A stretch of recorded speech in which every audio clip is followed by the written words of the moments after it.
Welcome back to our channel Bezwadi and cooking corner. Hi అండి, నేను మీ సునీత.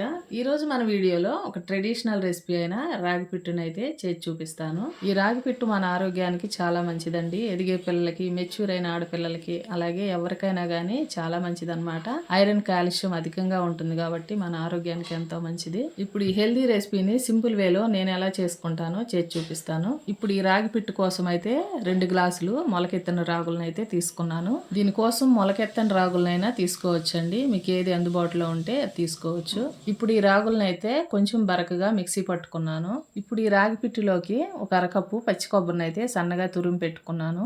అలానే ఒక అరకప్పు బెల్లాన్ని కూడా మిక్సీ పట్టుకొని ఇలా తీసుకున్నాను. ఇప్పుడు అయితే ముందుగా తీసి పెట్టుకున్న రాగి రవ్వలో 1/2 టీ స్పూన్ సాల్ట్ వేసుకున్నాను. ముందుగా తీసి పెట్టుకున్న కొబ్బరి కూడా వేసేసుకుని ఒకసారి మంచిగా కలుపుకోవాలి. ఇప్పుడు ఇందులో కొంచెం కొంచెం వాటర్ పోసుకుంటూ కొంచెం ముద్దలాగా వచ్చేంత వరకు కలుపుకోవాలి.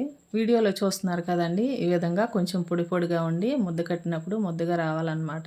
ఇప్పుడు ఈ రాగి పిట్టు ఉడికించుకోవటం కోసం అయితే ఒక గిన్నెని తీసుకొని ఇందులో ఒక గ్లాస్ వాటర్ పోసుకున్నాను. ఇప్పుడు రాగి పిట్టుని పెట్టుకోవటం కోసం అయితే తడుపుకున్న ఒక వైట్ క్లాత్ని తీసుకొని ఇలా కట్టేసుకోవాలండి. ఇప్పుడు ఈ క్లాత్ మీద ముందుగా మనం కలిపి పెట్టుకున్న మిశ్రమాన్ని అయితే పెట్టేసుకోవాలి.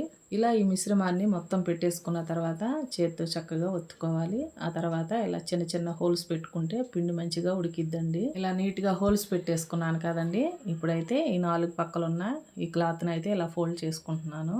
ఆ తర్వాత దీనికి సరిపడినంత ఒక గిన్నెని అయితే బోర్లించుకున్నాను.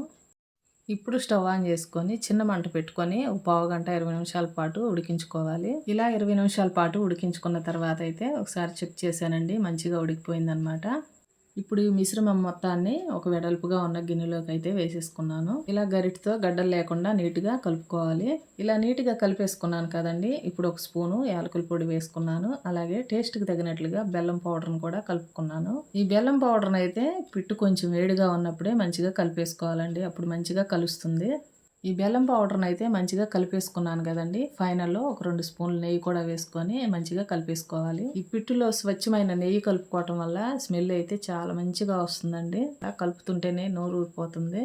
ఇంకింతేనండి, గుమగుమలాడే రాగి పిట్టు అయితే రెడీ అయిపోయింది. టేస్ట్ అయితే చాలా బాగుంటుంది. ఈ రెసిపీ చాలా హెల్దీ కాబట్టి వీక్లీ వన్స్ అయినా కానీ ఇంట్లో అందరికీ చేసి పెట్టండి, చాలా ఆరోగ్యంగా ఉంటారు. చూసారు కదండి, నేను చేసిన ఈ హెల్దీ రెసిపీ నచ్చిందా మీకు? నచ్చినట్లయితే డెఫినెట్గా మీరు కూడా ట్రై చేసి టేస్ట్ని అయితే ఎంజాయ్ చేయండి.